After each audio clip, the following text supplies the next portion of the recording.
Well, North fans were lucky enough to be joined by the chairman, Ben Buckley. Ben, you look like you've been in isolation there with a fair beard growing at the moment. You're right, Heath. There hasn't been a great need to get up and make oneself particularly presentable each day. So I have a bet with someone to keep the beard until we come out of lockdown, which could be Christmas time. So then I can substitute for Santa Claus. It's looking really healthy anyway. What have you been up to, I suppose, with the lockdown? I know you've got your own business that you look after, but my understanding talking to Ben and Mafio recently is that you guys have been in regular contact just around the health of the club and the health of the club staff and people. Yeah, I guess like everyone out there trying to figure out the new way of doing business, and most of that's now from the kitchen table. Along with a couple of young boys who are homeschooling at the moment. So trying to juggle homeschooling with business, along with staying in regular contact with Ben and the management team and the rest of the board. So like every person out there, trying to come to terms with new technologies.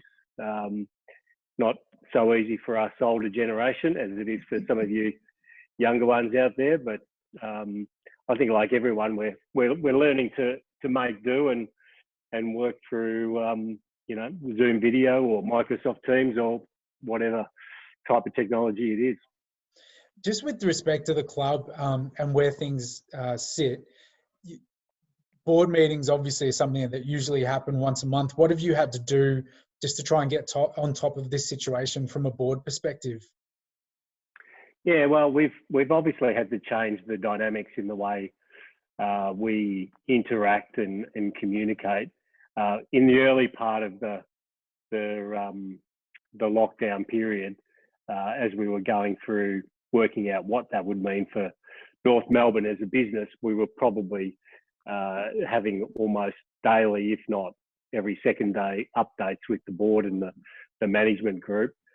In more recent weeks, once things had stabilised, we have a board meeting once a week, every Wednesday afternoon at about 5 o'clock. There's a dial-in with all the board members, and Ben and the management team, take us through the latest issues, the latest updates from the AFL. Recently, we had Reece and Brady Rawlings join us. We've had various management people join those meetings to give us an update on where we're at. So apart from being on the phone daily with Ben, probably more than once a day, we have a regular board meeting each week at the moment. And how do you see things from a North Melbourne point of view? Like, you're confident that the club's going to come out of this in a strong enough position to be able to still compete strongly? Yeah, I feel very optimistic, or as optimistic as you can be, given the uncertainties and the unknowns. Clearly, once we got our head around the fact that there was going to be not a temporary halt to proceedings, but a substantial one, we started doing the forward planning and understanding what the financial impact that would have on the club. I think the good news is, and this is a credit to our fans, our supporters, our members, and ultimately the management teams that have been in place for the last 10 years and boards as well, is that we started this major interruption with almost zero debt.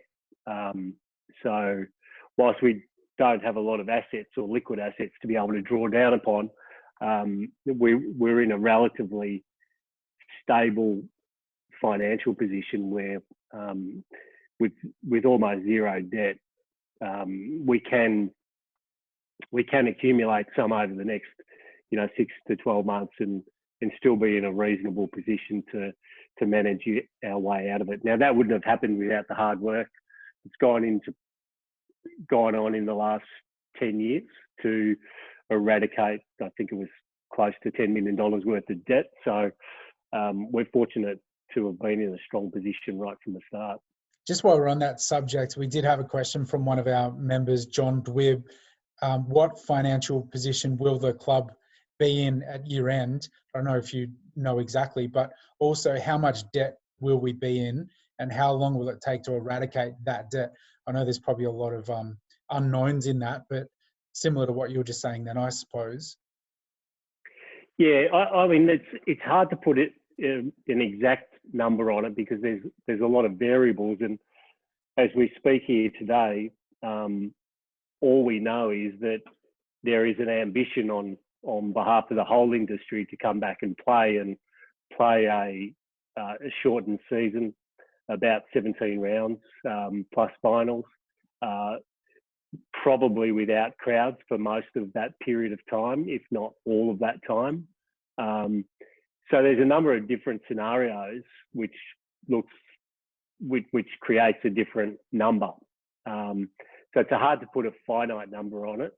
We have different numbers for different scenarios, obviously, based on what we are hearing. And if we do come back and have a season, I think we'll be in a very manageable position. I think it'll be at the lower end of that range of scenarios. And that might take us, 2 to 3 years to pay that back. But I certainly don't see it being a debt that would cripple the club or harm the long-term sustainability and competitiveness of the club. Not that it's a great thing, but I suppose North Melbourne has carried debt before and has still been extremely competitive on the field. So we kind of know how to run a business with debt. I mean, it's not, like you said, it wouldn't be crippling. No, I think we're probably somewhat fortunate that we operate a very lean organisation, but I think at the same time we don't have anything that we don't need. And I think if you look at the great teams of the 70s and the 90s, they probably played without the sort of facilities or conditions that other clubs enjoyed, but were still very successful. And in fact, I read quite recently, I think it was Peter Jackson, the former chief executive at Essendon, who made the point. He said that North Melbourne in the 90s probably played out of the worst conditions and probably had the most financial difficulties, but actually it's not all about how big the facilities are or how flash the gym is. It's about the spirit of the players and the culture and the environment of the club that ultimately leads to success. So I think if you talk to our players, there's nothing that we don't have that other clubs may have.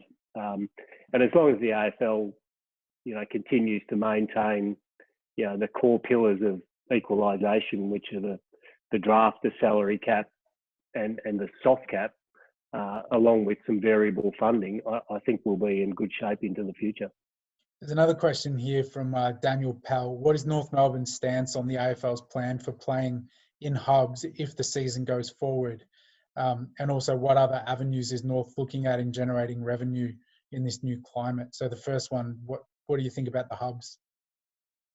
Yeah, look, I think we should embrace the idea of hubs.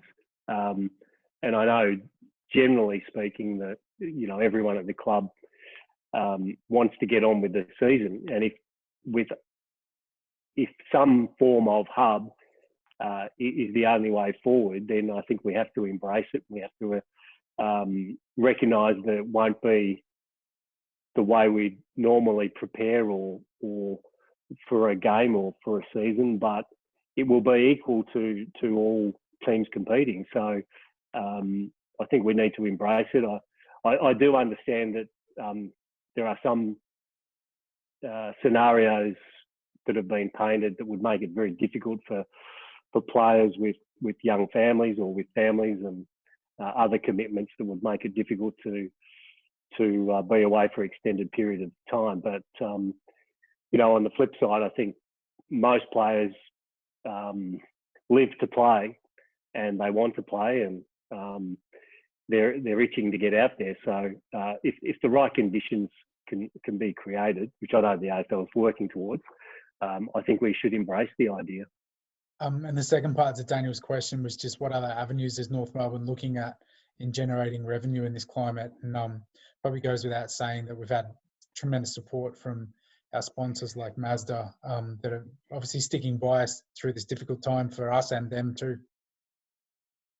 Yeah, I think that our first priority has been to protect the existing revenue streams that we have and the commitments that have been made. That's been our absolute first priority, and we've had wonderful support from our major partners like Mazda, as you said, and Spirit of Tasmania, and other sponsors.